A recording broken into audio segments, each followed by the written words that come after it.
Welcome to UFO Enigma. I'm Ron Rickey, your host. Now on the last show, I was covering some pretty nice sightings in New Jersey, keeping in context this East Coast theme that I want to keep for a while. I think I gave the credits on those last two stories, but if I didn't, the article came from the Star Ledger of Newark, New Jersey, and the date line was December 31st of 94. Okay, now on today's show, I'm going to cover a couple more recent sightings. We've got one here from West Virginia, which might be kind of interesting because it might have caused a state trooper who was investigating to have a traffic accident. And the other one was kind of a lengthy newspaper article about a sighting or a woman who sighted a whole bunch of UFOs at different times, and this is from the Rochester, New York area. The sightings cover more or less Florida to New York. Okay, now, like I said, we're going to try to stay on this East Coast type of thing, something that we can identify with. But first, now, I promised to recount the third part of a series of sightings that Project Blue Book, way back in the 50s, labeled the classics. So I think maybe we'll do that one first. Okay, now, while we're on some of these older sightings here, I thought I might finish that. I had done a nice show on the Mantell incident and the Childs and Whitted. Those were the first two parts. But I'll just recap a little bit. This story here comes from Edward Ruppelt's book, Report on Unidentified Flying Objects. This was a 1956 print. Now, if you remember, Project Blue Book was formed to clear up some of the UFO reports that had remained unknown for many years. And before that we had Blue Book, we had Project Sign, and then it turned to Project Grudge. And those two units were formed in the late 40s. Try as they may have, the mystery, to clear this mystery up, the Air Force was getting nowhere. In fact, they were getting mired deeper and deeper in a sea of controversy. They'd make one slip to the press, and they'd have a field day with them. And try as they might, they were really trying to solve a lot of these sightings, and they were solving many, but there were a lot that weren't. And three of these sightings were called the classics. Okay, they were, just to go back a little bit, the Mantell incident, the Childs and Whitted sighting, and what we're going to do today, the Gorman sighting. All three of these sightings involved a theme of where someone in an airplane encountered a UFO, and one of these encounters ended in a tragic crash. Okay, not to belabor the first two, let me just give you a thumbnail sketch, just in case you might have forgotten, refresh your memory a little bit. The Mantell incident took place early in 1948, January, I believe. Briefly now, the control tower of Godman Air Force Base outside Louisville, Kentucky, spotted a slow-moving UFO. Now, this UFO remained in sight for some time, and despite all efforts of the tower and various people around there, they couldn't identify it. Along comes now a flight of 4 P-51 Mustangs. I think they designated them back then F-51s. The tower people asked the leader, who was a Captain Mantell, to investigate this UFO. And on replying to the tower, one plane said that he was low on fuel and had to land. So they left Mantell and 2 of his wingmen to investigate. Now, it wasn't too much longer when Mantell spotted the object. The story is kind of vague, but I don't think the wingman did. He left his wingman in the dust chasing this thing. There was a running account with the tower, and to this day, the different people will tell different stories of what was said, but there was an ongoing conversation. And as Mantell did climb, he was climbing to dangerous altitudes because none of the aircraft were carrying oxygen. Now, upon seeing this thing, he was still climbing. The last words that they heard Mantell say was, "It's above me, it's metallic, and it's tremendous in size." Now, that was the last they had ever heard of him. Sometimes later, maybe an hour or so, they found the wreckage of Mantell's plane scattered all over the countryside down there, and he had gotten killed. So that was the part one of the classics. Part two now, the Charles and Whitted sighting. We covered that quite a bit, but I'll just refresh your memory a little bit. This took place July 24th of 48,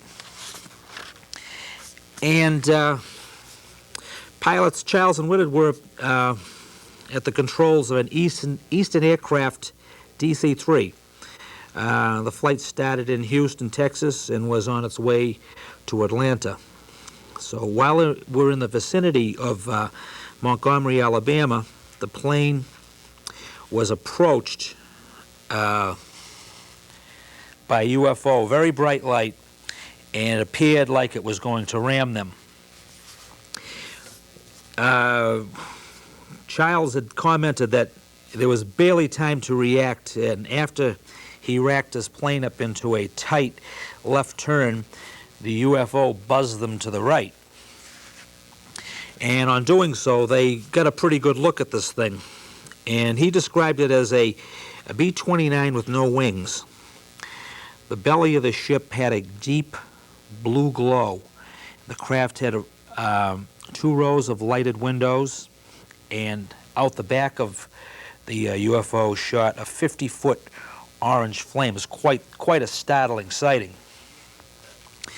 And they claim that the UFO was moving at a tremendous rate of speed. They saw it after it sort of left their vicinity, arc way over, make a big circle, so it was even in a turn. That more or less lets out a meteor. Okay, now, this particular sighting here by the 2 pilots, and unfortunately only one of the passengers actually saw anything. It was late at night, and one was just daydreaming out the window when he said all he saw was a streak of light, so that was really no backup. But the sighting was backed up by other witnesses, some on the ground and some in the air.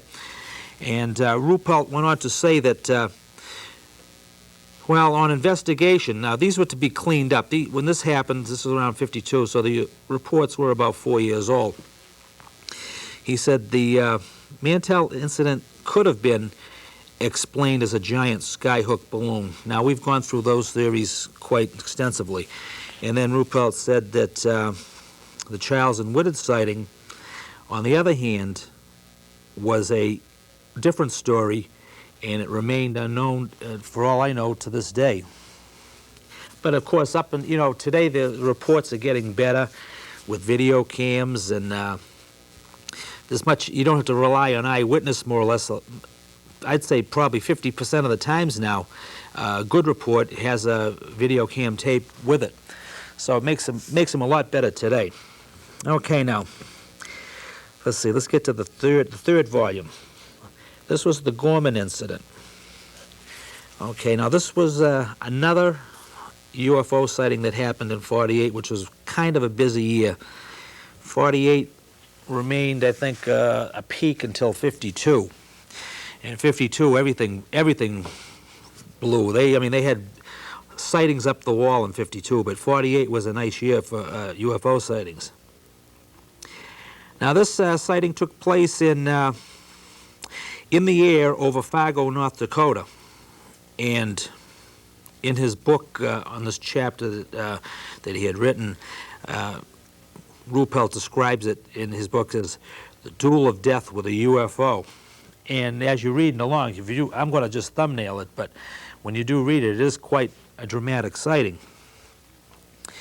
Okay, now, Gorman was a 25-year-old second lieutenant with the North Dakota Air Guard.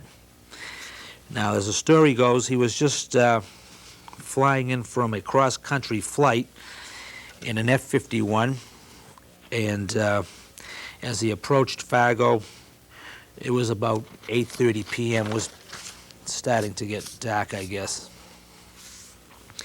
So, not being in any hurry, he sort of loafed around the skies over Fargo for a while, and, catch the sights and whatever. And then he decided around 9 o'clock to land. So he checked with the control tower, and they told him that a Piper Cub was the only other air traffic in the area. Okay, now, as they're going along, Gorman saw the Cub below him, and it was outlined nicely in the lights of the city. As he saw the Cub, suddenly he saw what appeared to be the taillight of another plane, and it passed him on his right. And he was kind of startled, so he checked with the tower again, and they reassured him that he and that Cub were the only other planes up there at that time. So Gorman said he could distinctly see the Cub, and with the city as a background. But the light that he was watching, all he could see was a light. He couldn't see an outline of an aircraft at all. So this was starting to get, being a pilot, starting to get him excited now. Gorman decided to get a closer look at this mystery light. So he really put it on. He put that Mustang into a full power dive, and he was able to close to within, he estimated, 1,000 yards from where the light itself was. And from there, he sort of estimated this light to be about 6 to 8 inches in diameter. And the light itself was a very, very sharp outline. It wasn't hazy, fuzzy, or anything. I got to just go to one side a little bit. At this time, it was one of the few UFO sightings where the UFO itself was below the observer. Now, Gorman says the light was blinking on and off in a steady manner, and when it became steady, it seemed the light would put on power and speed up. So when you got a steady light, the thing really took off. And he claimed he saw the light make one pass at the control tower. From then on in now, it was sort of a dogfight in the sky. It was a series of violent maneuvers that carried both craft from the deck to heights of over 7,000 feet. And this must have been really something to watch. I'm an air show fan, and I like to watch those mock dogfights and stuff, and that's kind of the picture I get in my mind of what was going on here, but this was for real. Okay, now during this time, Gorman tried to cut in the angle of turn of the UFO. This UFO was making turns, and for a fighter pilot, that usually means they can cut the angle down and intercept. Now, as he was trying to make this cut, but all the light was it was just going so fast now, and the movements were so erratic that he really couldn't believe it. Now, how many times have I've described these maneuvers, even today? They're unbelievable, and they show them on the film. Stuff almost disappears. Now, this is what he was seeing. Okay, now, as this dogfight was going on, a couple of times now, Gorman found himself on a collision course with the UFO, where he actually had to put the Mustang in a dive to get away. Well, sounds pretty good to me. Okay, now suddenly the light began a steep climb and disappeared right out of sight. Boom, was gone. Gorman's account of this incident was partially backed up by 4 witnesses, and I presume these witnesses were in the Fargo Tower. The Cub pilot and his passenger saw the light, but they didn't see all the maneuvers.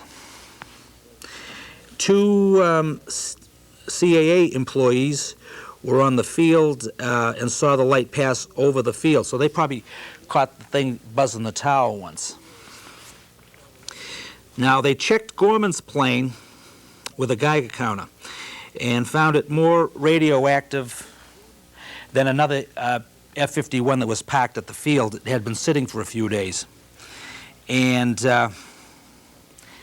upon later investigation, they find that that's normal. A plane that's been up pretty much 15, 20,000 feet will get more cosmic rays and therefore be a little more radioactive. So they really didn't pay too much attention to that. Now, the Air Force hinted that that Gorman might have been chasing a lighted balloon. And this is all the papers had to hear. And their blue book, their project sign was getting needled by the press, and different UFO authors that had started to spring up at that time. So they quickly dropped that theory. Now, Ruppelt went on to say that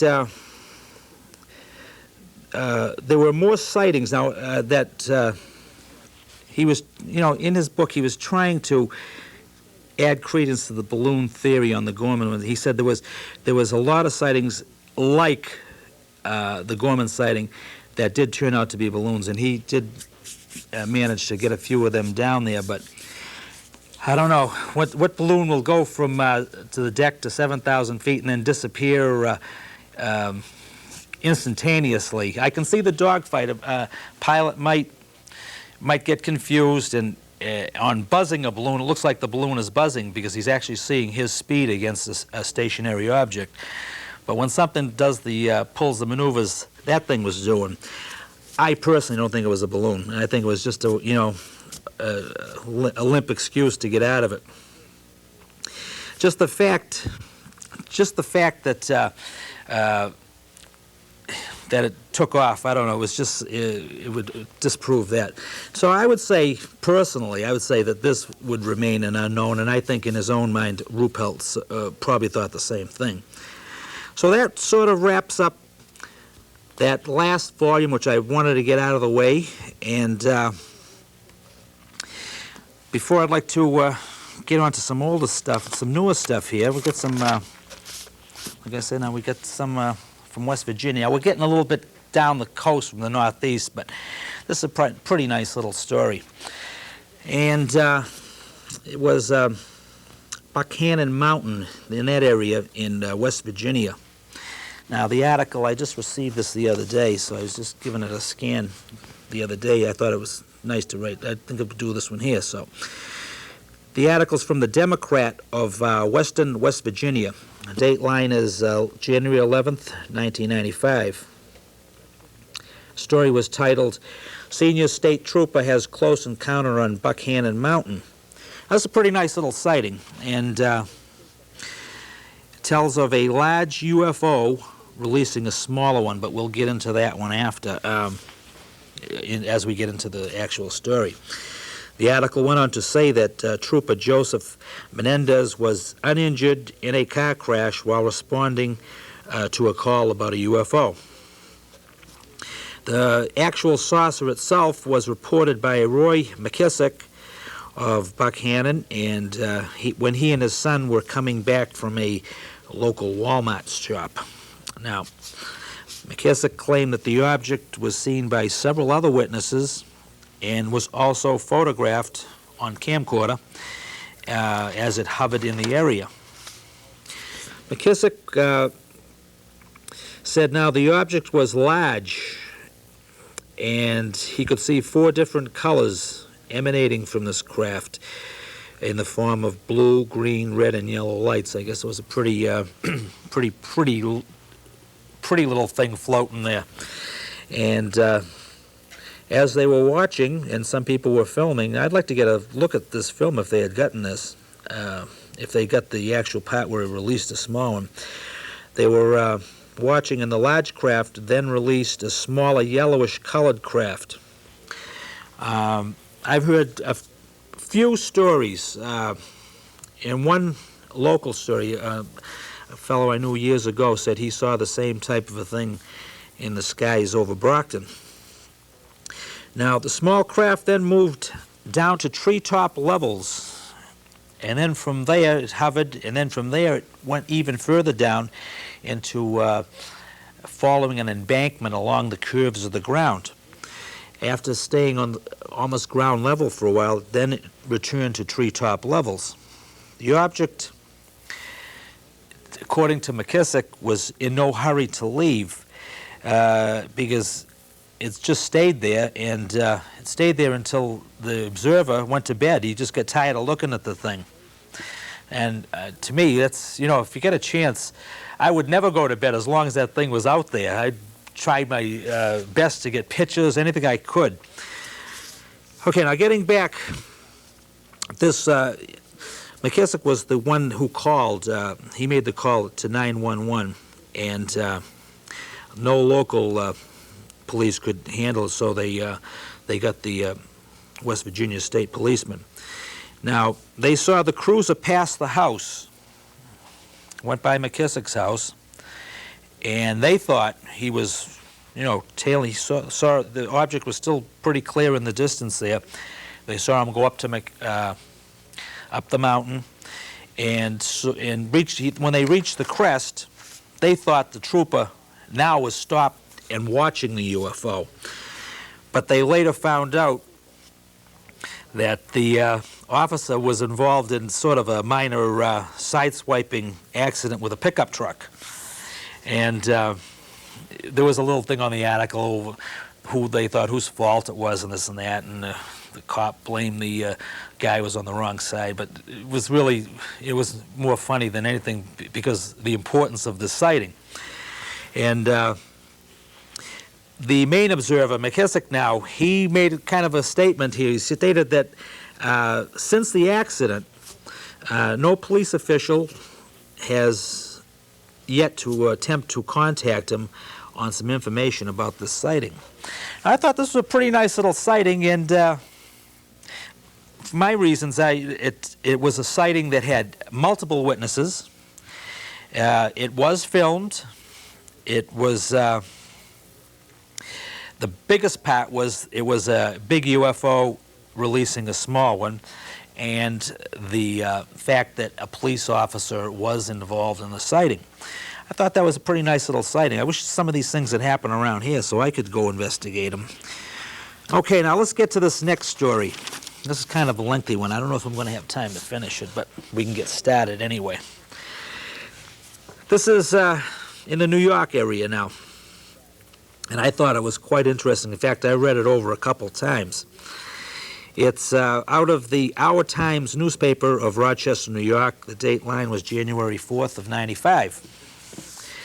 And the title is called Woman Recalls Weird Sky Sightings. Emphasize the S on those sightings because she's got a lot of them. This is a little article here now about a woman named Martha Wheat, and it sort of proves the theory, to me anyway, that some people are more prone to have the occasion to observe UFOs more than once. I think a person's lucky if they can actually see them once, but she's seen many. And okay, they went on, they gave her a little information about her, and then they sort of went on. I was more interested in the sightings themselves, so we can get to the first one.